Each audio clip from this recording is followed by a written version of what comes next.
নমস্কার ও প্রণাম সবাইকে। আপনারা আমার চ্যানেলটাকে এতটা ভালোবাসা দেওয়ার জন্য সবাইকে শুভ শারদিয়া। আজ আমার পুজো পরিক্রমার গন্তব্যস্থল চৈতন্যপুর সংহতি ক্লাবের পুজো মণ্ডপ ও তার প্রতিমা নিজের দর্শন ও ভিডিওর মাধ্যমে আপনাদের সবাইকে দূর থেকে হলেও দর্শন করানো।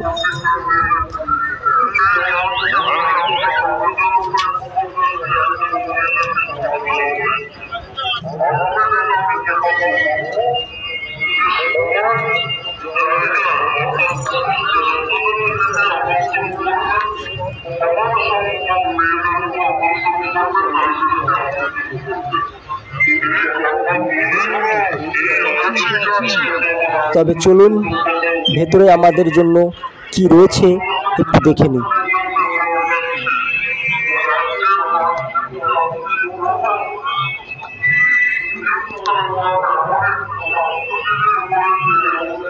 ও কি সুন্দর ভাবনা এনাদের। দেখুন কি বড় একটা স্মার্টফোন বানিয়েছেন এবং সামনে এনারা বসিয়ে রেখেছেন।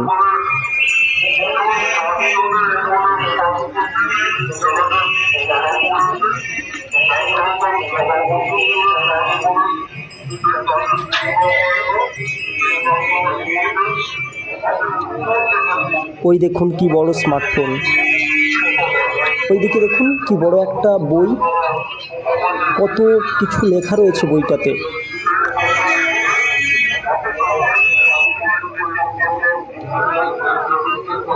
বাহ, দুর্দান্ত সুন্দর।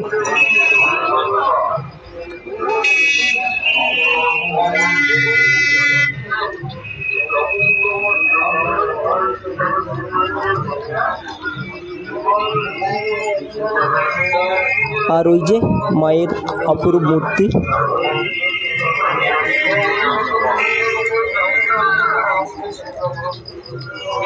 ওই দেখুন গোটা মণ্ডপ জুড়ে গাদা গাদা বই এবং যেন বইয়ের মালা রয়েছে। বেদ, উপনিষদ, রামায়ণ, মহাভারত থেকে শুরু করে এখানে সমস্ত ধরনের বই রয়েছে।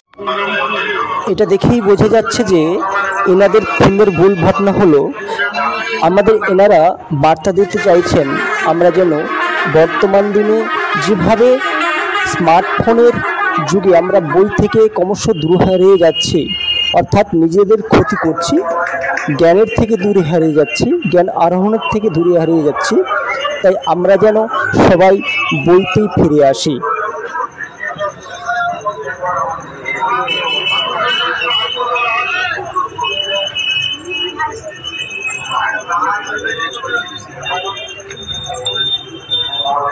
ওই যে কি সুন্দর একটা ছেলেকে একটা শেকলের মধ্যে বেঁধে রাখা হয়েছে, অর্থাৎ আমাদের বই ছাড়া যেন আমাদের জীবন শেকলে বন্দি। আর অপরদিকে আমরা দেখতে পাচ্ছি একটা ছেলে বইটাকে একটা ক্রমশ জীবনে সিঁড়ি করে জীবন উন্নতির দিকে ক্রমশ অগ্রগতি হচ্ছে বা হতে পারে, আমরা বইয়ের মাধ্যমে এটা দেখতে পেলাম।